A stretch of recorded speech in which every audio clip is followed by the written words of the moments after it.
August 1444. A 20-year-old Polish king named Władysław sits in a tent in Hungary and puts his seal on a peace treaty. 10 years of ceasefire. Ottoman territory returned.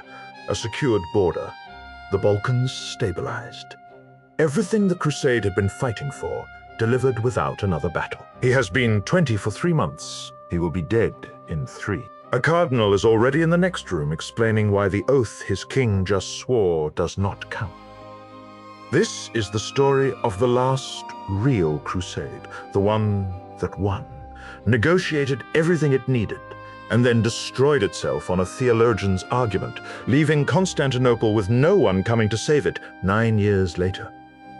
How Europe threw away a secured peace, you need to see what it cost to get one. And that cost was carried almost entirely by one man. John Hunyadi, not a king, but the general who made kings possible. Hunyadi was a Transylvanian nobleman and one of the most effective military commanders of the 15th century. Not a man for heroic gestures, a man who chose ground in advance, who understood that logistics won most medieval campaigns before the first sword was drawn.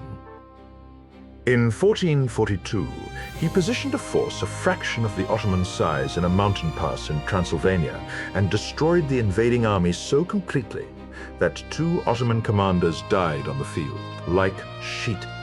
The following year, he did something bolder. He took a crusading army south across the Balkan mountains into Serbian and Bulgarian territory.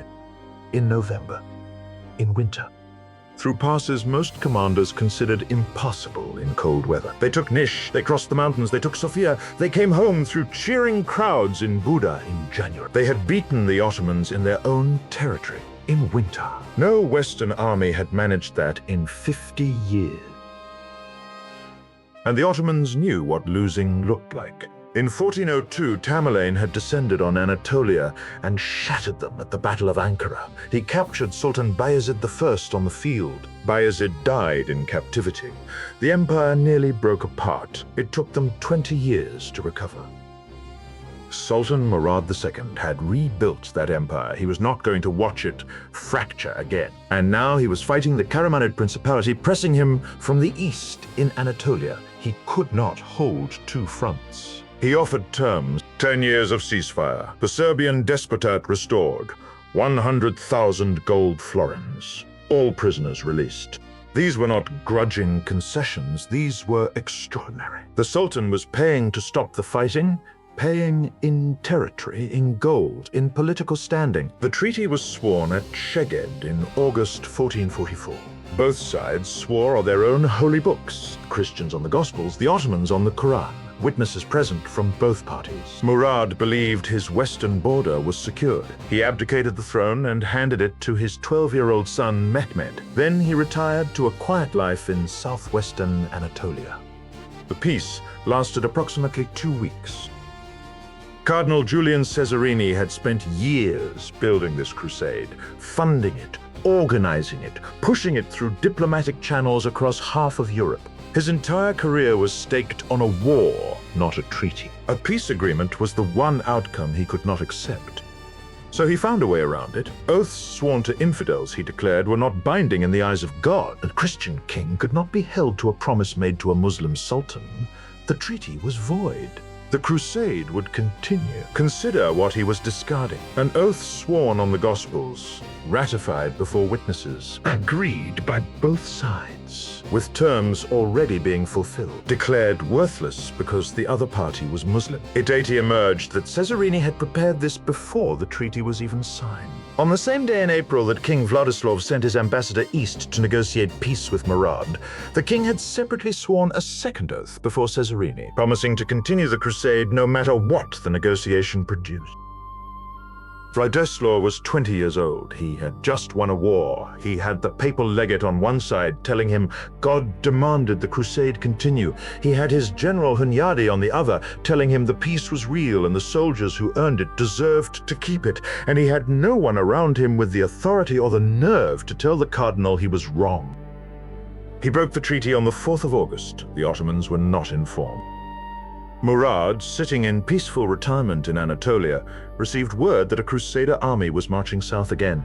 The treaty he had paid for with gold, territory, and political concessions had been torn at because a cardinal had decided it was not a real oath. His 12-year-old son Mehmed was now Sultan, facing the most experienced military coalition in Central Europe with no battle experience and commanders who were not confident following a child. The Ottoman High Command sent a message to Murad: "If you are the Sultan, come and lead your armies."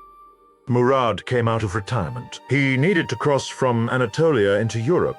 The Papal and Venetian fleets were blockading the Dardanelles, the narrow strait between Asia and Europe. That should have stopped him.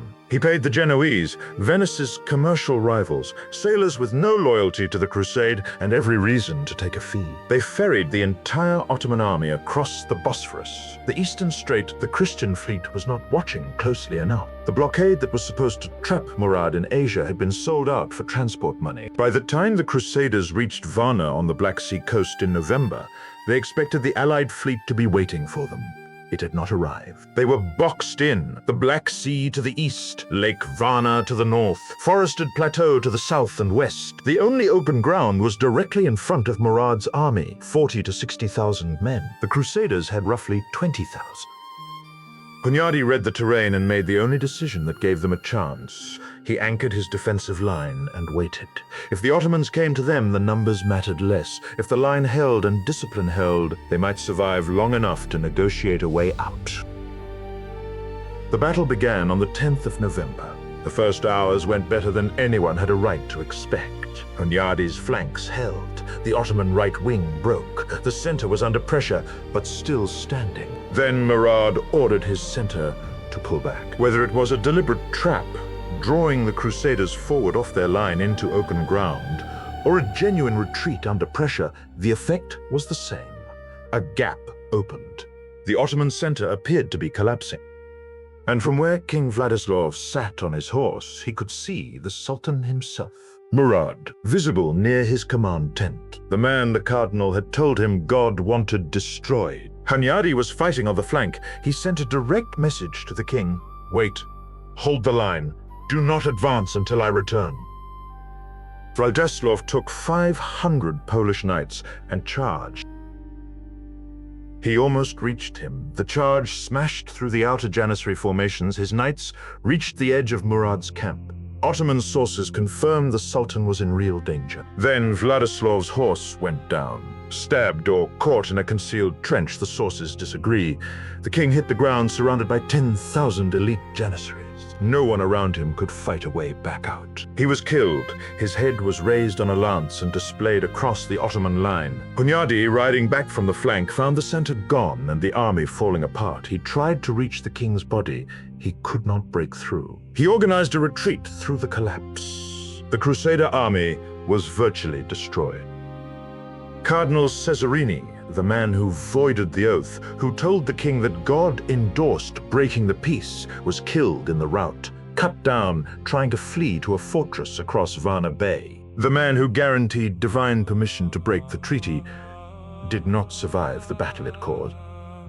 The consequences lasted decades. Poland had no king for 3 years. Hungary descended into factional chaos. Hunyadi won a defensive stand at Belgrade in 1456 that held the border and died of plague 3 weeks after the victory. Constantinople had accepted a humiliating union with the Roman Catholic Church, betting that it would produce a serious crusade to save the city. Varna was that crusade. When it failed, the West had nothing left. In 1453, Mehmed II, the same boy whose inexperience had forced Murad out of retirement, besieged Constantinople. He was 21 now. He had spent 9 years preparing for this single campaign. He knew, after Varna, that no Western army was coming to stop him. He was right. Constantinople fell on the 29th of May, 1453. Constantine, the Byzantine Empire, 1100 years old, ended in an afternoon. The Crusaders had the peace they needed, sworn on the Quran and the Gospels, witnessed, ratified, already taking effect. A cardinal told a 20-year-old king that the oath did not count. Mehmed II benefited from that decision for the rest of his reign. If this is the kind of history that stops you cold, Ash and Iron is exactly this. Find us on YouTube and Facebook. The next one is already waiting.